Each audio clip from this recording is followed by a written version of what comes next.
pensamiento y oración del día. Adquiere discernimiento. Dios Todopoderoso todos los días quiere conversar con nosotros.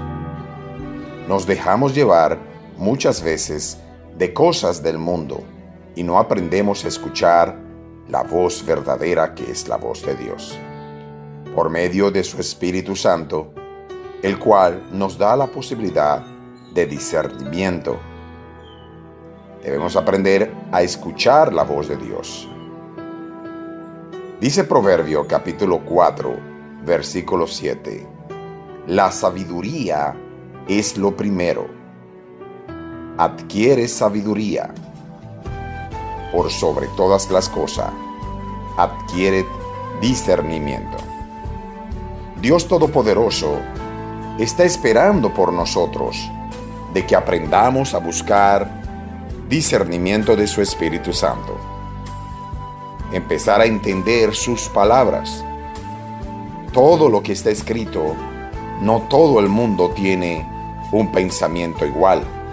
Dios pone una esencia especial en el momento en que buscamos de su palabra. Queremos entender a la gente del mundo, pero no aprendemos a escuchar el verdadero Dios Todopoderoso y el que todo lo puede.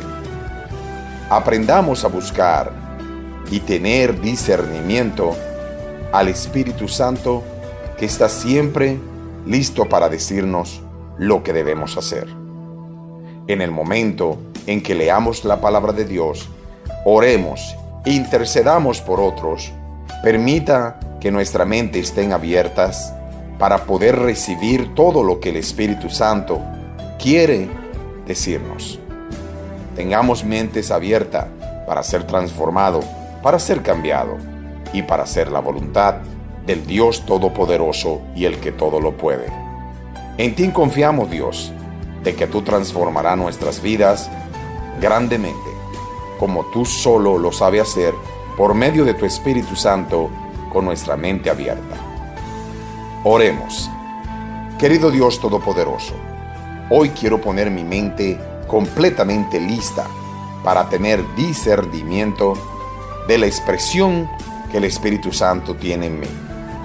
Seguiré buscando por medio de tu palabra todo entendimiento que el Espíritu Santo debe poner en mi vida.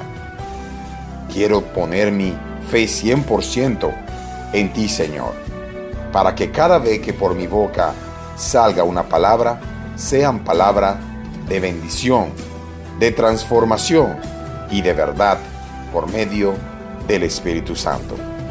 Quiero mantener una relación estable contigo y no perder jamás el camino maravilloso que eres tú. Gracias, Señor, por amarme y por ser siempre el que siempre protege mi familia, todos mis seres queridos, la congregación, mis pastores, y también pido especialmente por todos mis hermanos. Dios le bendiga todo. Lo presentamos en el nombre de nuestro Señor Jesucristo. Y el pueblo de Dios dice: amén.